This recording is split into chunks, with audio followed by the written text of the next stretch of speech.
All right, so big elk hunt coming up in September and getting our gear ready to go. This is going to be my version of our loadout video. We saw Drake's a little bit prior. Mine's going to be a little bit different. We'll have some shared items, some items that are different. We're both trying to keep it light and as minimal as possible. So I'm just going to jump right into it. We'll start with the pack. The pack I chose is the Mystery Ranch Metcalf in foliage green.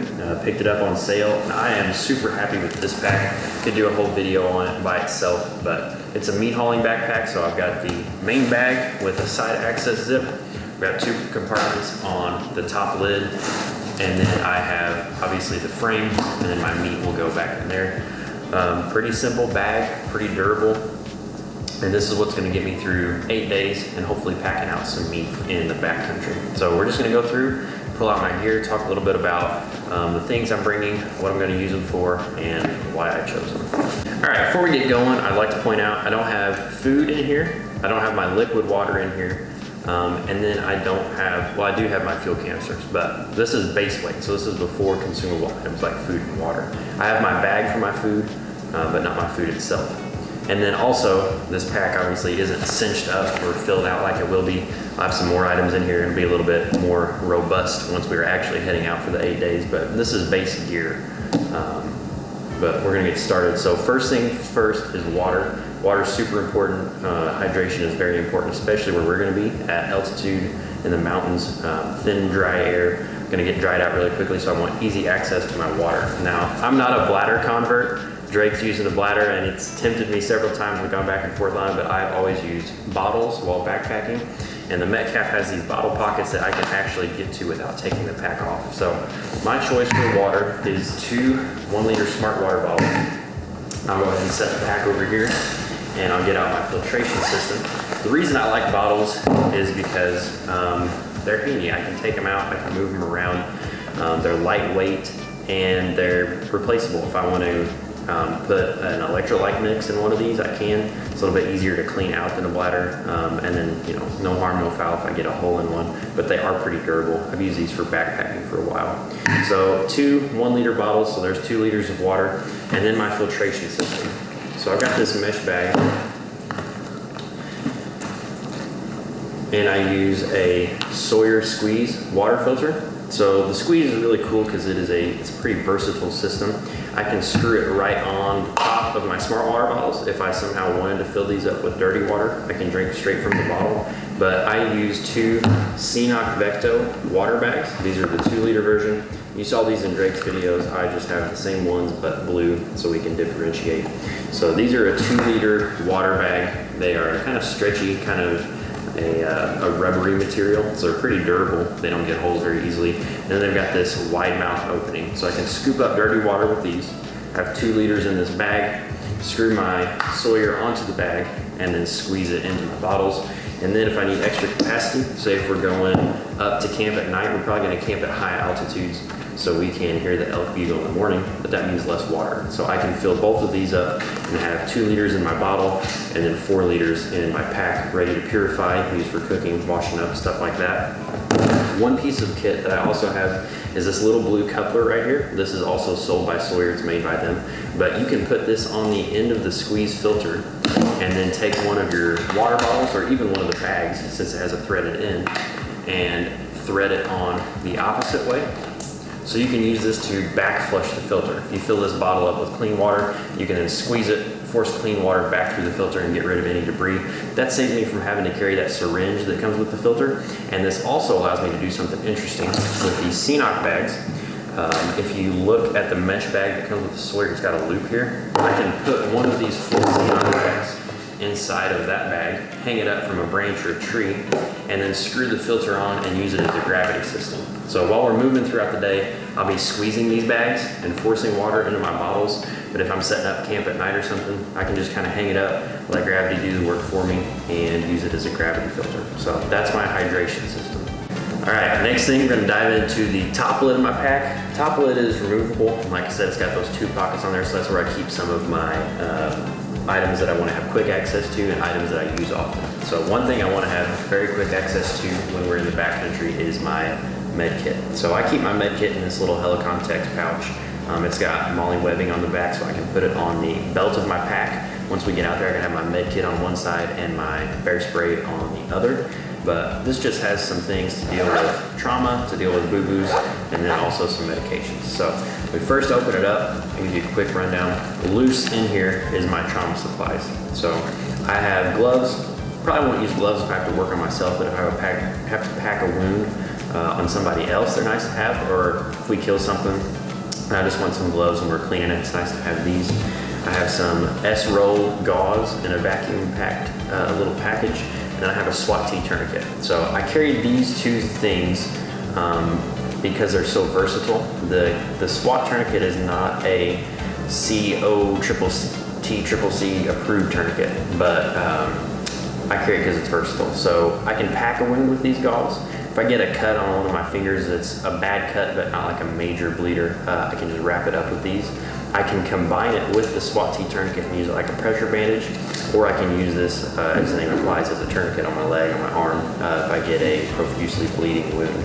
But it's also very compact and easily carried. But that's what I carry for trauma management. You saw Drake has a Cat Gen 7. It's a little bit easier to use one-handed than a SWAT T, but I practice with these a lot, and I'm confident I can stop bleeding with them. So one side of my first aid kit, I have internal, on the other side is external. So internal is my medications. I've got ibuprofen, which I'll probably be taking quite heavily to reduce swelling from altitude, swelling from walking all that distance in a day. I've got Benadryl because I get allergies. I don't know what the conditions are going to be like out there. That'll also help me sleep. And I have some Pepto-Bismol tabs. These don't back me up as bad as Imodium. If you're having stomach problems, it's probably because you need to get something out of your system. Pepto-Bismol will lessen the pain and it'll slow it down, but it won't quite mesh with you as bad. That's at least what I've found. Then I also have some water purification tablets. I have 6 tabs that will each do 1 liter. All 4 of us are gonna have filters on the trip, but in case one of them goes down, or in case for some reason we just have to draw water from a really nasty source and want an extra little bit of precaution, I carry some of those. And then on the other side of my med kit, like I said, is external. So that is external injuries, obviously. I have some waterproof cushion tape wrapped around just an old gift card. This stuff I will put over Band-Aids. So I'll put on a Band-Aid and I'll put this over it to hold it on, make it more waterproof. I can also wrap blisters, different things in that. And then I just have some triple antibiotic ointment and some alcohol prep pads to prep and treat a wound. And I have some medium and large size Band-Aids. So that's what I keep in my first aid kit. All right, next thing I keep in the lid of my pack, I have this beanie here, and this acts as a little pouch for my hygiene items. I have this fleece watch cap and beanie for throughout the day if it gets cold. A beanie can really add some warmth to your clothing system just by putting this on. If it gets extra windy or extra cold, you may have this on in the mornings and the evenings and kind of take it off throughout the day, but I like having it handy because I layer. And additionally, we both use quilts. So if you're familiar with backpacking quilts, they don't have a hood like a mummy bag. So when it's nighttime, I will be using this beanie as part of my sleep system as well. But regarding my hygiene items, not carrying very much. We're going to be pretty dirty after these 8 days, but we're gonna take a shower right afterwards. So in this little bag, I have a thumb toothbrush. Garage Growing Gear actually threw that in free with one of my orders, so I've decided to use that. It's a little ultralight toothbrush. It's actually pretty handy. I can reach my teeth with it just fine. I have a little travel toothpaste. And then I have 2 packs of flushable wipes. The reason I carry wipes and not toilet paper, feels like it gets it cleaner a little bit. And then I can also use these for other hygiene purposes. So I can wash my face a little bit. I can wash my body off with these. I carry the flushable ones, so they're biodegradable. I can bury them.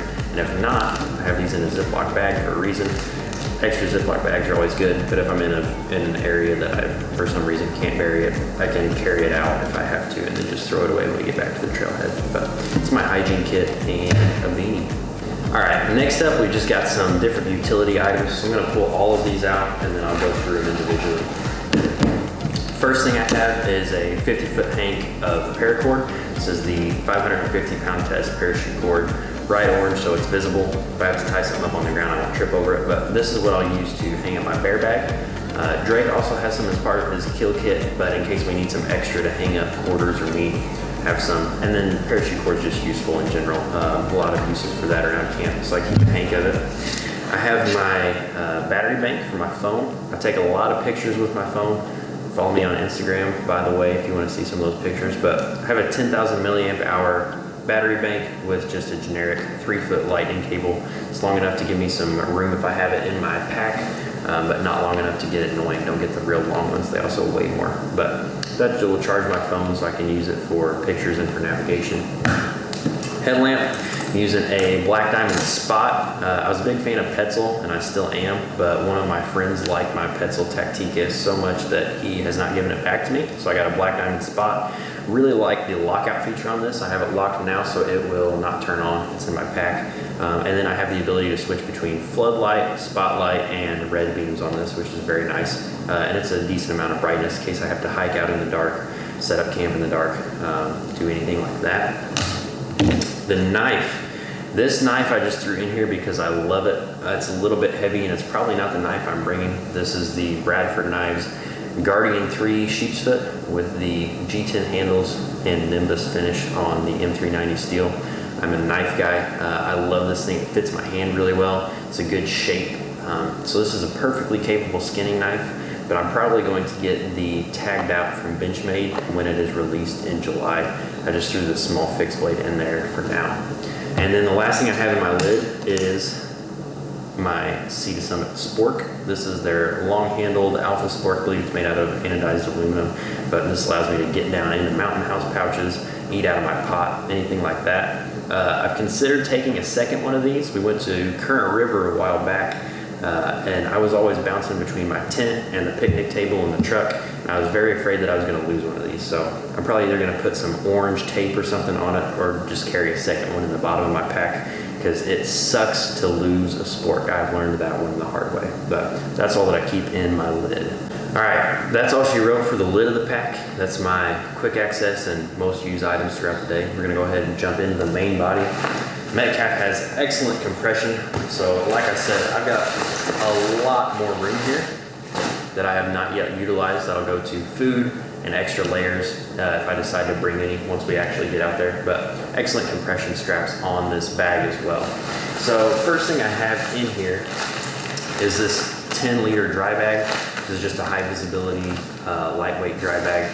And this is going to be my food bag. Like I said, we're gonna be in bear country, so we are going to have to hang our food and smelly items at night. So this bag, in conjunction with this paracord, is gonna be my food bag. And I wanna jump ahead and I wanna show you a trick real quick. These are my tent stakes. We'll get into shelter in just a second, but I keep my tent stakes in this little ultralight bag. A lot of people will carry their food bag and a rock bag to throw over a tree, but you can actually use your stake bag as a rock bag. So you'll take this hank of paracord, tie it to this bag. I can use my stakes as a weight, or if I have my camp already set up, I can fill this little bag with rocks, lob it up over a tree, and then hang my bag from that. But that's just a little tip, saves you a little bit of weight. All right, next up is my cook kit and cook system. So you saw my long-handled spork there, because I like to have quick access to it. Throughout the day, I'll probably take my day's food and put it in the lid of the pack so I can get to it when we take breaks. That's why I keep the spork up there. But I keep my stove and my fuel and my pot in the inside of the bag. So I actually do have my fuel canisters in here right now, even though this is my base weight. This is an extra one. These are the 100 gram. These are the 100 gram fuel canisters. This is the smaller size. They make 3 sizes. This is the smallest one. So I'm gonna carry 2 of these to get me through the 8 days. And I like this size because it nests with my pot. So I'll go ahead and break into the pot here. You'll recognize this orange bag if you're in the ultralight community, but this is a Toaks 750 milliliter cook pot with lid. So the titanium is super light. I was using a stainless steel pot before this one, and I'm actually really happy with how light this thing turned out. But it's got folding handles on the sides so I don't burn my fingers. It's got markings here so you know exactly how much water is in there. They're actually on the inside, so you don't have to look and try to estimate from the outside. You can see it when you're pouring water in. And then it's got this titanium lid with a vent in it. This actually will make things boil faster if you use the lid. But inside of this pot, I have this ultralight towel from REI. This is just a backpacking towel. I keep it with my cook kit to clean up and dry out my pot, and also to silence the noise and wrap up my stove. So I use an MSR Pocket Rocket 2 stove. Great little stove, very lightweight. as long as you're conscious of wind when you're using it. And then I have a Bic lighter to ignite the stove. So if I use my stove responsibly, I'll do about a quarter turn. That seems to be the most efficient fuel use. And then 2 of these 100-gram canisters will get me 8 days. But I really like having this as an all-in-one system, so I can just pull this orange bag out of my pack, and that's everything I need to cook my food when we stop. All right, guys, next up on the list is my shelter system. So I have my shelter on top of my sleep system because I don't want to pull out my quilt and then set it on the ground and then dig through my pack to get to my shelter. So I do something a little bit interesting for shelter. As you saw, I have my stakes, and I have my poles also in an ultralight stuff sack, just to keep them from poking stuff. And my shelter system for this trip is the Nature Hike Cloud Up 1-person tent. But it's not actually the tent. So this here is a ground sheet and a tent body that makes the equivalent of a shaped tarp with a floor, basically. So how this works is I put out the ground sheet, and the poles go into the ground sheet, and then you just put the rain fly over that. So this covers me. It gives me very good coverage on all sides. I have some space for my sleeping pad, but then also gear on the inside.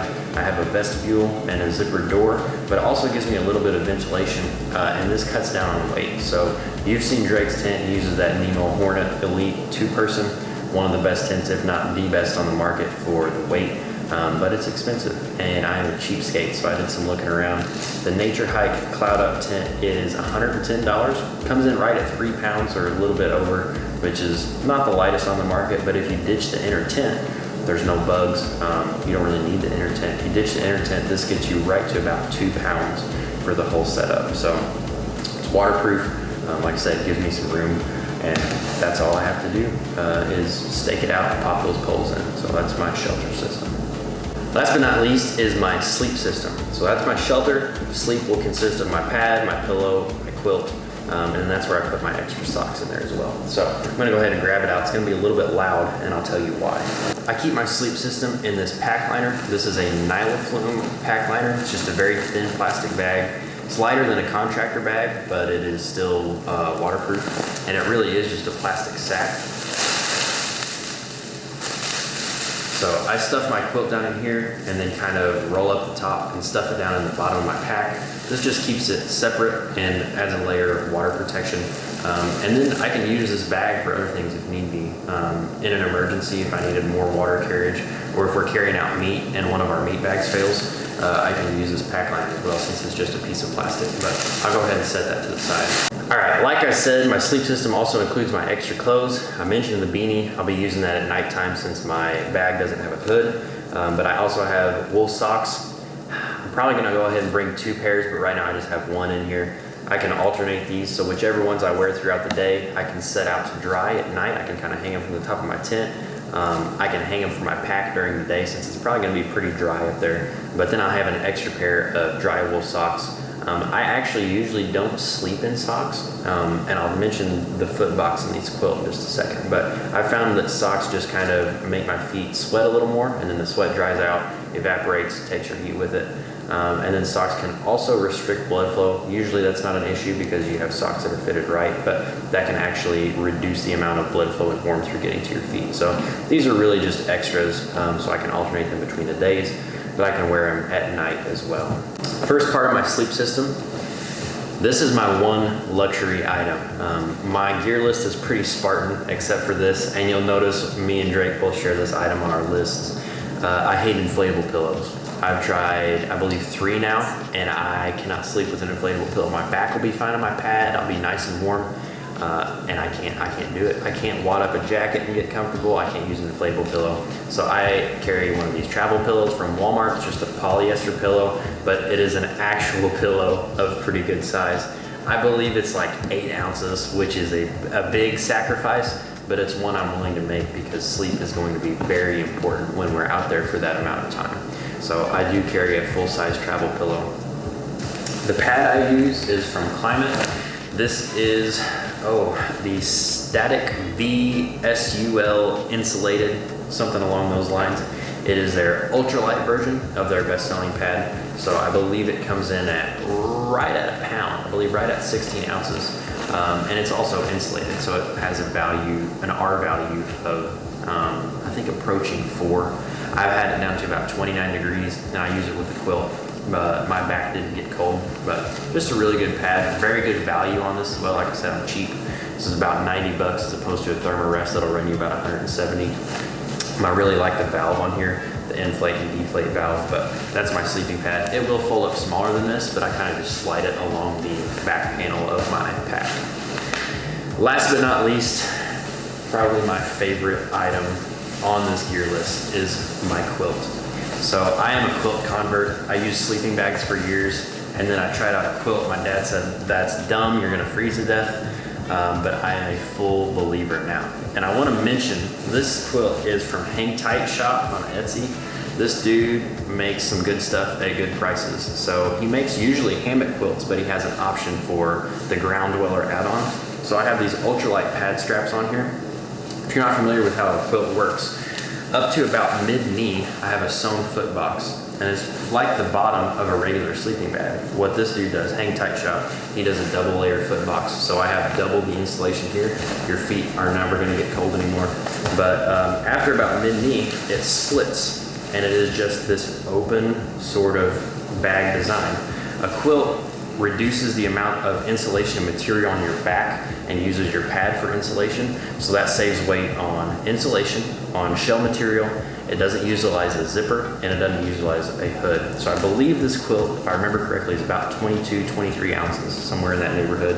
And it is rated to 20 degrees. I believe that 20 degrees to be a comfort rating. Like I said, I've had this system down to about 29 degrees in the open air. It's just using a lean-to tarp, and I was completely comfortable. But a quilt allows you to move around more freely since these sides are open.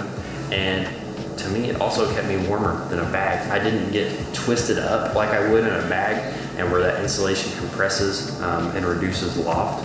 And it packs down super small and it's warm. So yeah, my quilt, love it. We'll be getting some good night's rests in these in the mountains. And that rounds out my loadout, guys. As far as clothing system goes, I will have trekking poles. Don't have those in my pack, but I'll throw those in with clothing. Probably be wearing a merino base layer to minimize odor, a synthetic pant and mid layer to dry quickly and kind of keep me warm. And I'll have another layer for my top, probably a fleece and then a jacket, so I can kind of alternate those throughout the days. We're gonna be moving a lot. I probably won't be up a lot at night, probably gonna be sleeping, so I don't need real cold layers, but I'll probably have a wind-breaking layer as well. But we'll probably do a video on clothing systems in the future. But that rounds out the pack. All right, so packing back up the stuff to get you guys a base weight, and I forgot to mention my repair kit. I have an extra set of batteries for my headlamp. I have a spare mini Bic lighter. I have a gear aid patch for my inflatable sleeping pad, and I have an extra gasket for the inside of my Sawyer filter. Very minimal, pretty lightweight, just in this little Ziploc baggie, but forgot to mention that. Stay tuned, we're gonna get you a base weight of everything. All right, everybody, we pulled out those fuel canisters. I grabbed a set of trekking poles, so we have my true base weight. For 8 days, backcountry elk hunting, I'm weighing in at 16.7 pounds. Now for 8 days backpacking, that's an impressive feat, but for 8 days elk hunting, I'm pretty happy with that. It took a lot of thought. I drew some inspiration from gear that I've used hiking and backpacking over the years, stuff that I've used preparedness-wise, and I'm really happy with the setup of this pack and the capability that it has. I'm anxious to test out my gear and see how it performs in Montana. We'll be doing some backpacking around here in Southern Illinois on some rigorous trails to train. We're gonna be testing out our sleep systems, our cook systems, all that good stuff, but we'll see how it performs in Montana. But 16.7 pounds is very good, especially considering the pack itself weighs about 5 of that. But got it down, covers my bases, gives me some peace of mind, but nothing that I don't need, except maybe that travel pillow. But thanks for watching. I'm sure there'll be more content on the way. We'll probably do a comparison of our packs. We'll probably do a comparison of clothing systems, different things like that. So just stay tuned for this Montana series. It's gonna get interesting.